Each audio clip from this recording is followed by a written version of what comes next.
नमस्कार मंडळी, माझ्या चॅनलचं नाव आहे द बेकर्स गट आणि आज मी तुम्हाला शिकवणार आहे होल व्हीट मावा केक कसा बनवला जातो. आणि त्याकरता सगळ्यात पहिले लागणारी जी गोष्ट आहे ती आहे हा डमरू, याला भांडं म्हणतात.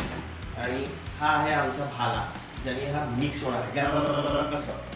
सो यासाठी लागणारं जे साहित्य आहे त्यामध्ये पहिलं इन्ग्रेडियंट आहे जॅगरी पावडर, आणि ही ऊसाच्या रसापासूनच बनवलेली जॅगरी पावडर आहे. त्यानंतर आपल्याला लागणार आहे बेकिंग पावडर आणि बेकिंग सोडा.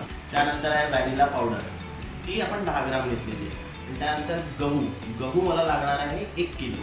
तेल जवळजवळ लागणार आहे 700 ग्राम आणि पाणी लागणार आहे आपल्याला 1 लिटर. तर आता आपण हे सगळे इन्ग्रेडियंट्स मी ऑलरेडी एका बाउलमध्ये मिक्स केले. हे पूर्णपणे जे मिक्स आहे ते 1 kg मिक्स आहे. तो या मिक्समध्ये मी आता 900 ग्राम पाणी टाकणार आहे. आपण आता तेलाने थोडंसं नरिशमेंट करूया केकला, कारण की तेल जर नसेल तर केक मॉइस्ट होणार नाही आणि शायनिंग पण येणार नाही. म्हणून याच्यामध्ये तेल किती आवश्यक आहे तर 2 किलो मी 700 ग्राम तेल यूज करतो.